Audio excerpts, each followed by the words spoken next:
1380 KCIM Sports presents KCIM Sports Rewind. A look back at the week in high school sports, brought to you by St. Anthony Rehab Services.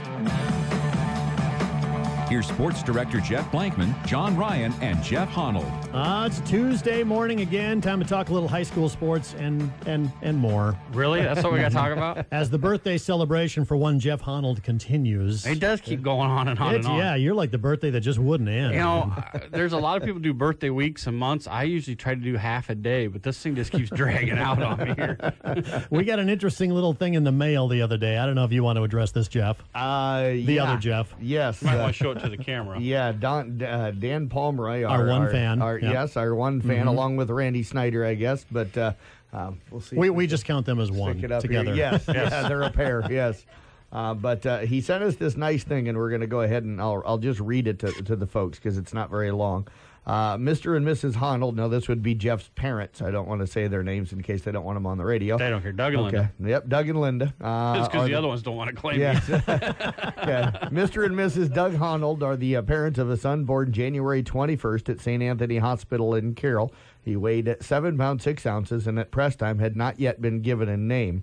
And the little side note from Dan was, could this possibly mean they did not name him so they could leave their options open regarding actually keeping him? Yeah. Nicely played, Dan Pomeroy. Yes. So, Jeff Honnold, your response. I heard your initial response, which we can't broadcast. It still stands, Pomeroy. I find it funny. We were talking about the paper. I enjoy reading those. I did not catch that one yet. That paper's sitting on my desk. But there was 5 of us born all within a week of each other, and I see Charlie chose to pick me out as the recipient of the 50-year award. But you might have been the only one that you didn't get named right away. How long did it take for you to get a name? I don't know. I had a name when I figured out what it was. So. I think, actually, they named me. I know you couldn't leave the hospital without a name. So you couldn't? No, so they had... So they left you there 2-3 weeks? Yeah. They came back to pick him up later. Yeah, I think that could be too.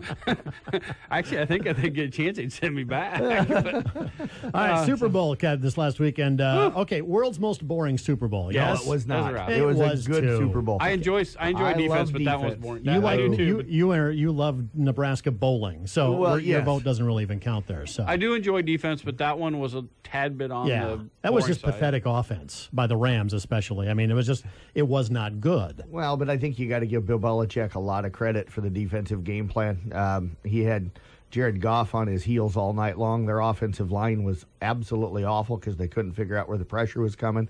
And this is a team that had played, I think it was man-to-man almost all year long, and then they go to a zone.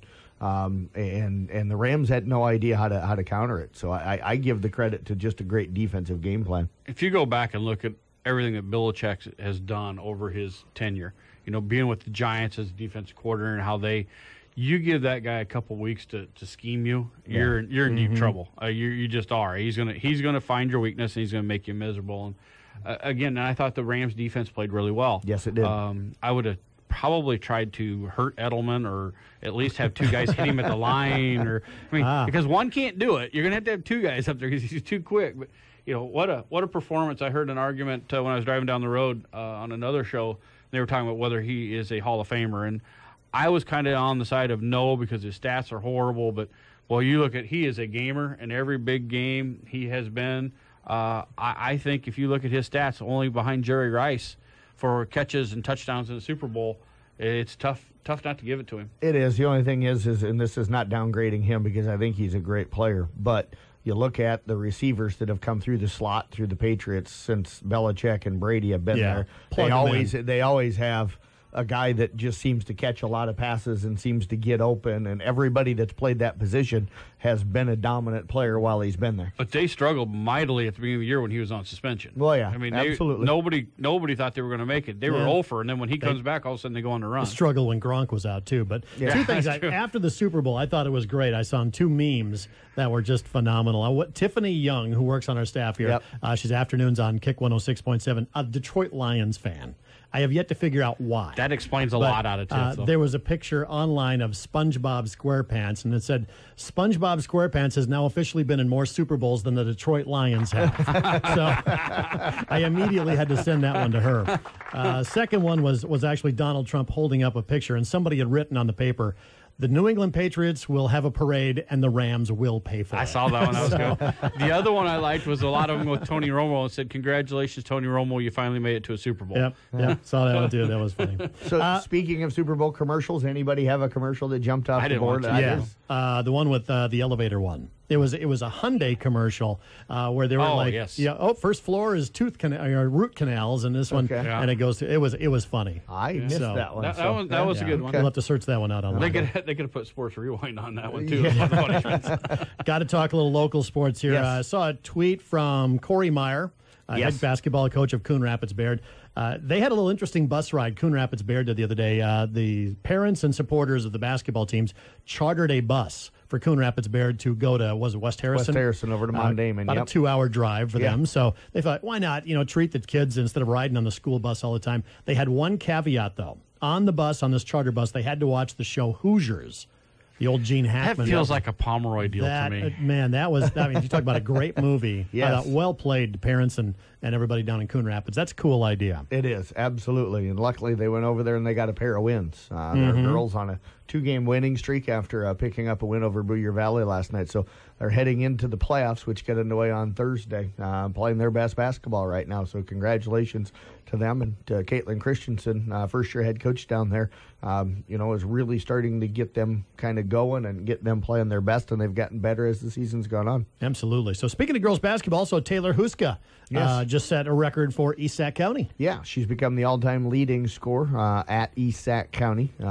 So that's separate from Wall Lakeview Auburn and separate from Old Sac City as well. Congratulations to her. A great player and a great scorer. She became the first full-time East Sac player to go over 1,000 points in her career, and that record may hold for a while because she can put the ball in the basket pretty well. No kidding. One of my favorite post-game interviews, too. Yes. It's just like talking to the coach. Yeah. Knows the game, plays it a lot. Yeah, absolutely. A terrific kid to talk to. Yeah, you can just go, all right, rebounding.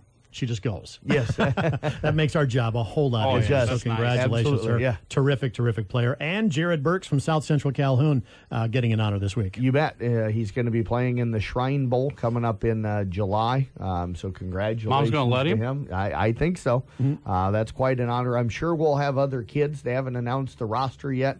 But that one was thrown out on Twitter yesterday.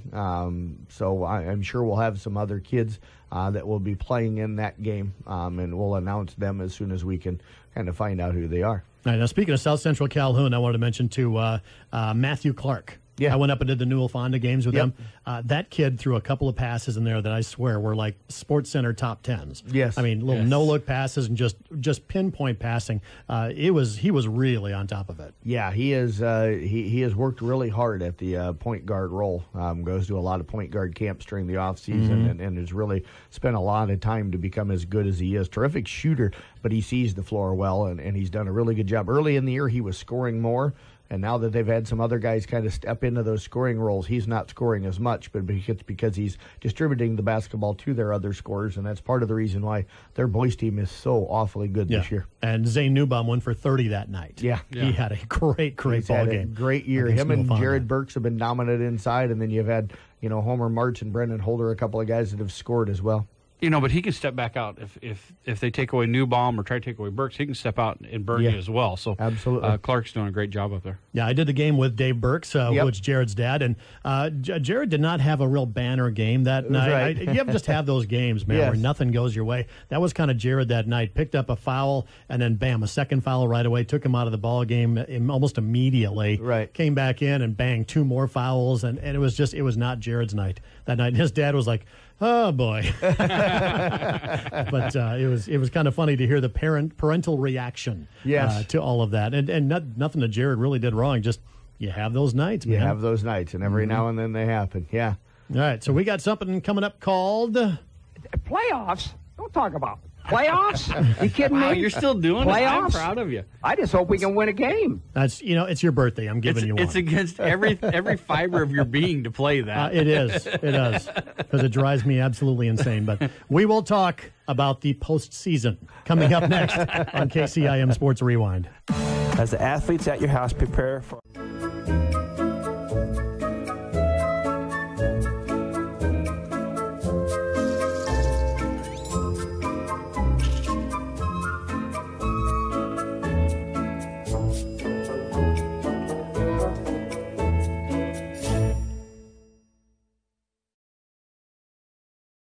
Rehabilitation services at 794-5000 for sports injury and treatment rehab. It is KCIM Sports Rewind. We are live on Facebook once again this morning with the great folks from Johnston Communications who, now they brought in a special guest. There's like 3 of them back here huddled in the corner. I was going to say, yeah. How are they all fitting back there? It's cozy. What are they sitting on back there? If I had to sit that close to you two, I would quit first. You wouldn't want to. Show is over. Let's talk about the postseason. We didn't get to it last week. We had an interview with Mitch Osborne, the outgoing AD. A lot of great comments on it, by the way. Yeah, such a great guy and made so many great connections with people of all schools in Western Iowa. But let's talk about it. First of all, the girls' playoffs are going to get going this Thursday night. Yeah, absolutely. Kind of looking forward to it getting underway. It's hard to believe that we're to this point. But, the 1A playoffs get underway starting on Thursday night. I'll just run you through our local games. Coon Rapids Beards at Audubon. Peyton Sheridan goes to Ankeny Christian Academy. Our Weeva host to Riverside, and Glidden Ralston is going to be entertaining Woodbine. So those are the games in that 1A bracket and stuff. So should be some good games coming up on Thursday night. Hopefully everybody will be able to tune in Class 2A. Esac County will be hosting Alta Aurelia on Saturday night. The winner of that game will play South Central Calhoun coming up in Lake City next Tuesday. And IKM Manning also getting a bye. They don't play until Tuesday of next week. My guess is they'll probably end up playing Loma. Loma plays Missouri Valley in the first round, and Missouri Valley struggling a little bit. Loma, a pretty good ball club again this year. So that rivalry that's developed over the last 4 or 5 years with IKM Manning and Loma will continue probably next Tuesday night, my guess, down in Manning. What do you think about the first round pairings? I kind of like them. I'm there's a couple of them a little bit surprised at. I am surprised in a way that you're getting the IKM Manning Loma matchup already in the second round. I thought maybe that might be a little deeper in the playoffs. Same with kind of the South Central and ESAC matchup on the girls' side of things. A little bit surprised that them two are going to be meeting up in the second round. But got to like the road, especially for like South Central Calhoun. If they can get by ESAC in the second round, they'll probably get Sioux Central in the third round. And then my guess is they'll play Applington Parkersburg in that regional final. And that game will be in Clarion. So I like the way they're playing right now. John, you got a chance to see them against Newell Fonda, and they played really well, if I remember right, in that game. It was a game going all the way through the third quarter. They just seemed to kind of run out of a little gas, which, Newell Fonda does that to you. I mean, they are constantly, it's like hockey, line changes coming in all the time, keeping fresh legs on the floor. And that tempo is insane to try to keep up with. South Central Calhoun did a good job staying up with it, but just kind of ran out of gas towards the end. Now, Maddie Jones did roll her ankle the other night. Yep. But sounds like she's trying to work her way back right now, a little bit of rest. And I think this big break will help her quite a bit and help her get back in it. Yeah, absolutely. So it'll be interesting to see if she goes tonight because they play ESAC tonight. I'm guessing. And John will have that broadcast for everybody coming up later tonight on Kick 106.7. The other ones that kind of surprised me a little bit in the girls' side of things is in Class 1A. Arweva does open up with Riverside, but their third round game would be Newell Fonda. So that's a tough place to go up and play the number one ranked team. So a little surprised with the record and what the season they've had. And then the other one that really catches me off guard a little bit was Glidden Ralston. Again, they opened with a Woodbine, but waiting in the next round with a bye is Exira Elkhorn Kimballton down there. And even Coach Peterson down at Exira and Coach Corson over at Glidden Ralston, I think maybe fell over when the brackets came out and saw that they were going to be a second round matchup. So that's probably two of the top teams in our half of the state having to square off against each other in a second round. I was going to say that's a great matchup. Yes, as a final. Yeah, a regional final. There. Absolutely. But what was Glidden 15-4 this year? I think I saw Cole Corson tweet out. Yeah, so they've been playing really, really well. Had a tough night the other night against Caminita, who's the leader in that conference. But they've been playing really good basketball all season long, and I think they just had one of those nights where things kind of started poorly for them, and it just kind of landslided on them. Great game with Arweva that I had last Saturday night. They look like a complete ball team right now. They're really playing well. Well, that first one went triple overtime, I think, over in West Side. Yeah, I did not need that. yeah, I was there for that one. Yeah. Although just a quick step back, the Caminita coach lost a young baby, born premature, and it passed away. But both Arweva and Glidden Ralston did a fundraiser, and they got to put pies in Cole Corson's face. I'm trying to think who was all there. Peterson. Dirk Troutman, I think. Chris Peterson, I think, got it. Yeah. And seems like Dirk Shirkey were there. So they had a drawing. Darren Shirkey. Yep. They raised $500, a little over $500 there, just with the crowd that was there, and it all went to the funeral expenses. So hats off to those two schools to do it with a competing school who actually has been leading the conference lately. So that's great to hear that. And the kids that donated, and the parents that donated to Zane Newbaum's charity at the beginning of the year for his teammate that had passed away from cancer. So really good stuff going on there. Do we hit Carroll and Kemper? We have not, and I have them sitting in front of me. That was the one I was going to wait. It's interesting for me with them because neither one of them going to have an easy route. My guess is that Kemper will end up probably playing Humboldt in the second round, and Carroll will probably get Roland Story. Both of them having to go to those places on the road.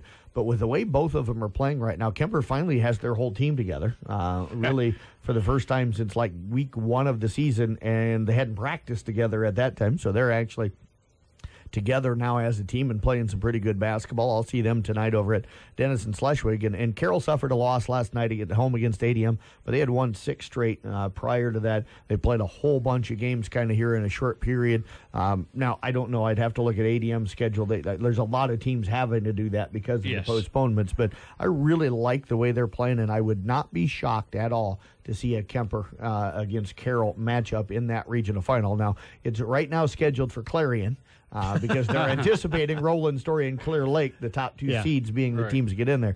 If that would happen, if it's Carroll and Kemper, my guess is it's going to be much closer to this community than the community of Clarion. They'll go Denison. Now on that Carroll side, ADM was the number 2 team in the district. Yep. They've been playing very good basketball. Carroll's right there, was at 3. I think there was a bunch of them now in the conference, in the conference. So they're all bunched up around 3. But what a great turnaround that has been for that Carroll squad. Yeah. Let's talk boys basketball. Got some playoff pairings to talk about there. You bet. We'll go ahead and start off with one here in front of me, Class 2A, South Central Calhoun. We talked a little bit. When are they going to start again? The playoffs start for them on the 11th, which would be coming up this coming Monday. We'll have a couple of games that day. But South Central Calhoun does get a bye in the opening round. They'll host the second round game. They'll get either Greene County or Southeast Valley. Greene County could be a tough one. They've got the Miller kid back now in Tyler. They shoot the ball pretty well. Excuse me. They do shoot the ball pretty well, but I do like how this South Central Calhoun team plays. I really think they've got a very good chance to be meeting up with Madrid in that district final. And then, of course, they'll move on to play either Denver or Dike New Hartford probably in the sub-state final as well. Greene County pushed Carroll over the weekend. They did. Pushed them for a while anyway. Yeah. Carroll kind of started to pull away in the second half and really took control in that second half. Arweva really like kind of their setup. AHSD Avoca could be an interesting game. The really crazy thing to me is you got either Audubon, I think, or Exira Elkhorn and Kimballton waiting in the bottom half of that district. The matchups, they haven't played Audubon, of course, but in the same conference with Exira, Elkhorn, and Kimballton, those have been really, really good games this year. And Arweva's been able to pull out both of them. So it'll be interesting to see. They don't have a location for that yet.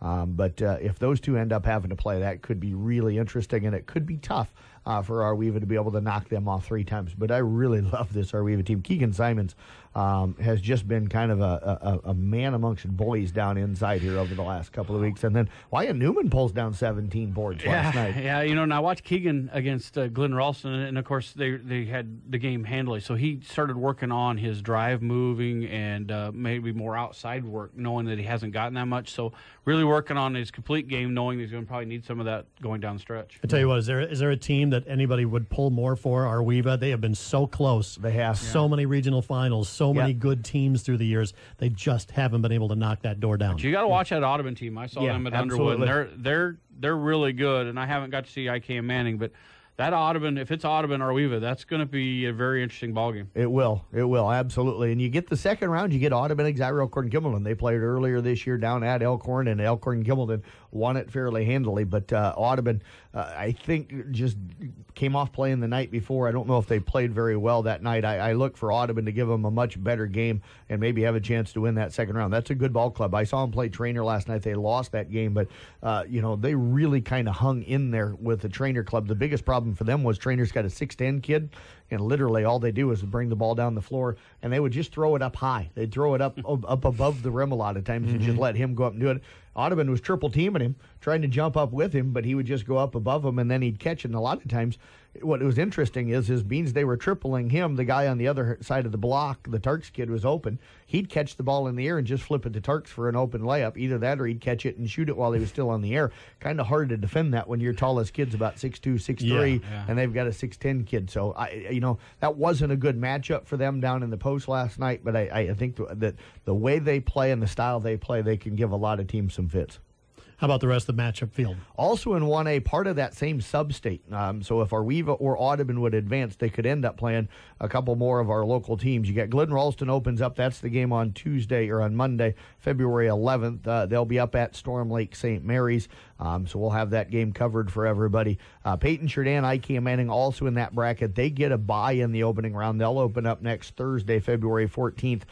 Peyton Sheridan will play Newell Fonda at 8 o'clock. The game before that is IKM Manning, West Bend Mallard.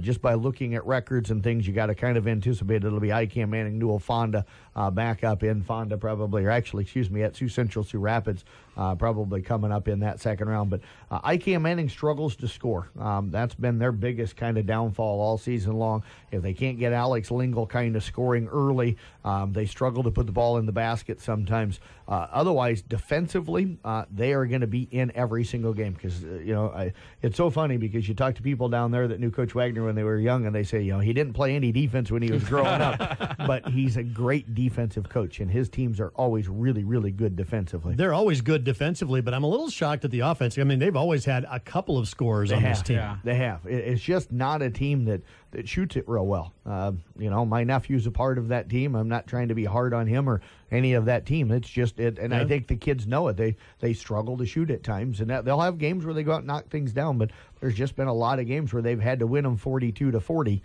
because they've struggled to put the ball in the basket consistently. Now, so far of the matchups we've covered, do you think Arweva maybe has the best route of the Yeah, I don't know if I like the Audubon or Exire Elkhorn Kimballton matchup in that second round or in that third round. I do think that's going to be tough.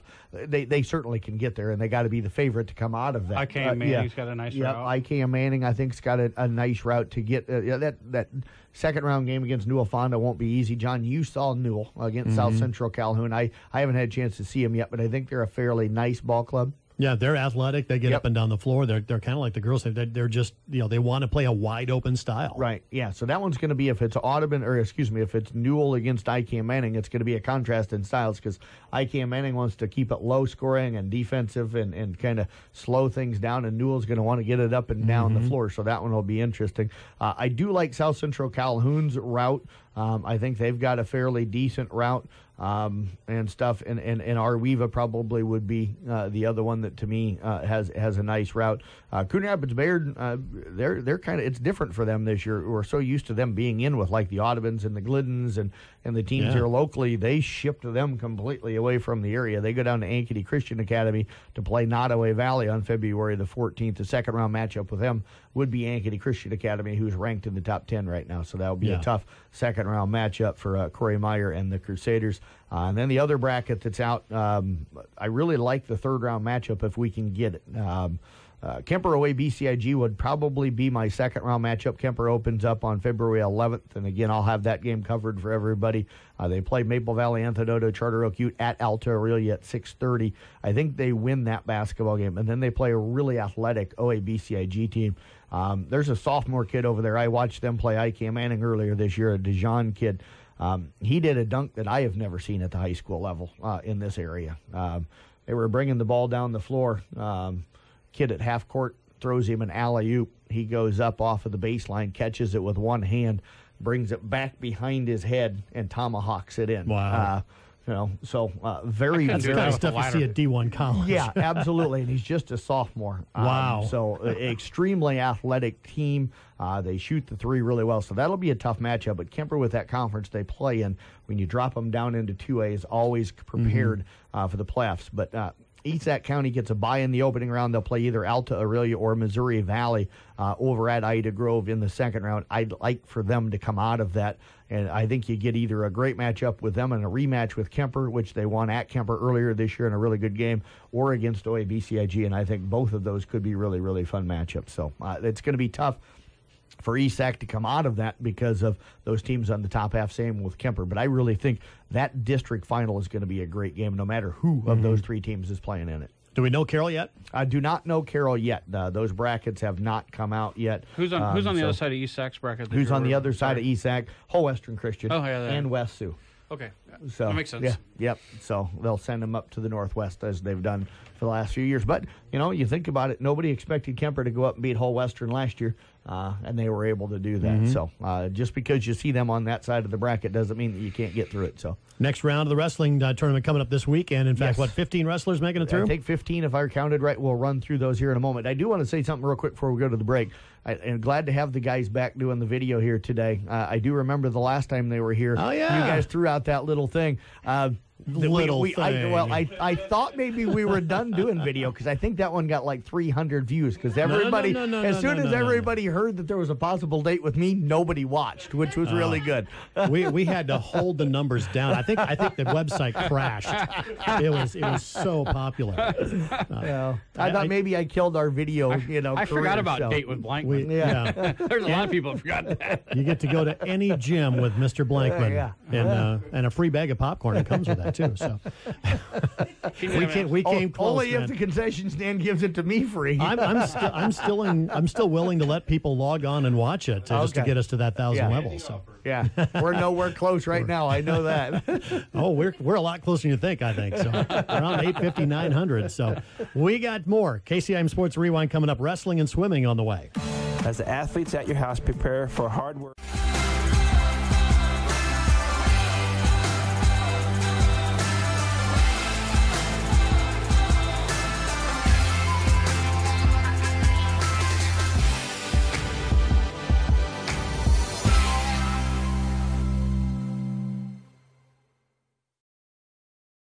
Rehabilitation Services at 794-5000 for sports injury and treatment rehab.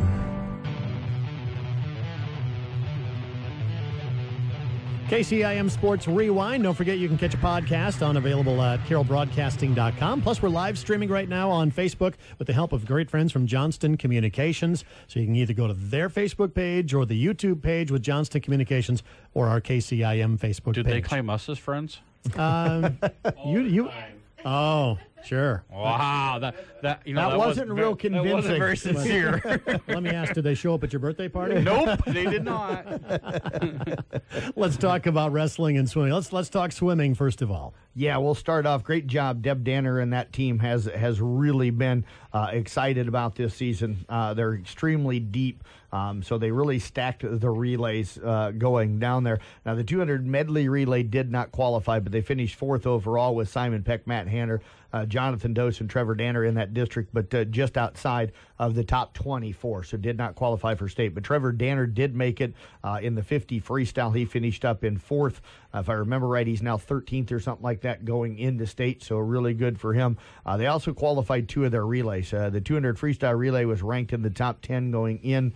They were ranked 9th in the state. They qualified with Simon Peck, Matt Hanner, Jonathan Dose, and Trevor Danner. They won their district last Saturday, and then finishing fourth but in the district, but qualifying again was the 400 freestyle relay, and that one also was Simon Peck, Matt Hanner, Jonathan Dose, and Trevor Danner. So those four guys kind of teamed up in the relays because they knew that they would give them a chance to send at least a couple, if not all three of the relays to state. And according to Deb, that's a really tough district. I mean, you got Ames, you got some really tough ones. So to win that is quite an accomplishment. Yeah, and it tells you how good that relay team is. They are absolutely outstanding, and I think they've got a good chance to make some noise once they get down to state this year, which is coming up this Saturday. Young team, isn't it? Young team, really young team. In fact, Trevor's just a freshman. The Dose kid is just a freshman. Matt Hanner is a senior. But, yeah, it's a young group of guys. And the neat thing is they have all that, the club swimming, the USA stuff in the summertime. You're now starting to see those kids starting to come up into the varsity level. They're starting to be those freshmen. So you look for both the girls and the boys programs to take some they've been really good, but to take some even bigger steps forward here over the next few years. That's going to be exciting. I don't know how Deb Denner does it year round. She never takes time off. No. Yeah, I joked with her. I said, so you're ready to get stayed over so that you can maybe get a half a month off or something so that, before you start the summer stuff. And she goes, we've got indoor USA stuff that goes on through March. She says, we'll be swimming all the way through March. Wow. So, yeah, she coaches the high school stuff, coaches the USA stuff, coaches really all year long. If she gets maybe 2 or 3 weeks off during an entire year, then that's a really good year for her. That's called dedication right there. So absolutely. Thanks to Deb Danner for doing that. Got to talk wrestling, too. 15 wrestlers moving on to the next round this weekend. You bet. They'll all be wrestling coming up Saturday for the right to go to state. We'll just run you through who qualifies. I don't know how much time we've got here. You've already talked over the top of the hour. So that's all right, perfect. Yeah. Woohoo! Huge. I'll just come back later when you're okay. done. That's fine. That's fine. You said last week we could go an hour. Jeff, you good to 10:30? I'm all right. Mockingly, yes, I did. For Kemper, Ben Schmidt took second. I wouldn't say upset in the championship match, but was defeated by another very good wrestler in Braden Graff out of Sergeant Bluff Luton, who was 42-5. They had met during the year, and Ben had got him. But I know in talking with the Kemper coaches that this was a kid that they thought might be able to get him. But he did bounce back in his consolation, in his wrestleback match, and end up picking up second place. So he does advance as a second place finisher at 113 pounds. I still think he's a legitimate chance, if he wrestles the way he can wrestle, to be able to maybe win state or get at least into the semifinals at the worst this year. Shea Park is also wrestling well for them. He advances with a second-place finish at 126 pounds. South Central Calhoun sent quite a few guys. Kevin King finished second at 106 pounds. Aiden Toms was second at 113. Jordan Kamanivong was your champion at 132. Blake McAllister took second at 145. Chase McAllister was your champion at 160, and Brian King went as well with a second-place finish at 220 pounds. Esac County, a little bit of a tough day for them. That district or sectional over there was extremely, extremely strong. I thought they'd get a couple of more guys through, but Nathan Thompson did finish second at 132 pounds. Garrett Bruce was your champion at 170, and Kip Corbin took second at 285. Audubon had a good day. Not a lot of wrestlers, but they sent quite a few of their guys through. Trace McEwen was a champion at 182. Luke Mazinski was second at 195, and Dylan Obermeyer remains undefeated as he's now 48-0. He was a champion at 220 pounds. And then Peyton Clipperton from Coon Rapids Baird got through with a second-place finish at 126 pounds. So all those guys, along with Carroll. Carroll will open up their run. They don't have to wrestle sectionals. They'll be in a district, really strong district, but they're used to that, and I think they've got a chance to get some guys through. So still hoping, would love to be able to break that mark, but looking for maybe 8 to 10 to 12, somewhere in there getting down to state. Now, if you're a big fan of Jeff Blankman, you want to win that date, maybe the state wrestling tournament on Valentine's Day is when Oh, there you go. Isn't that when that begins? Well, the fun thing is they'd actually be able to hang out with Bill Kane probably, and he would be a lot more fun than me. You get to drive down, go to the wrestling tournament, and then come back and call a ball game that night. I mean, that's a double feature. I get to go to Fonda for a double header that night. So are you kidding me? He loves it. There's no way he would skip out. No, I know. I know. I don't know if I love the 2.5 hours of sleep I'll get between Thursday and Friday.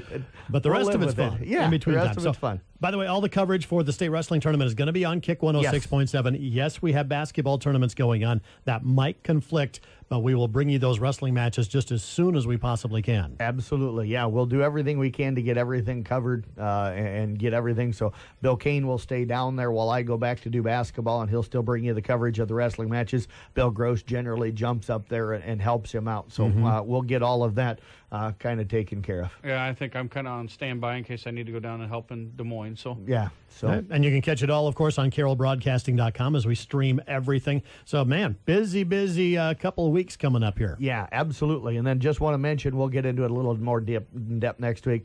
Sunday, March the 10th at 12:30, doors open at 1 o'clock is our second annual All Rewind All-Star Basketball Festivities. All right. There you have it. That's KCIM Sports Rewind for this week. When you need to know, KCIM.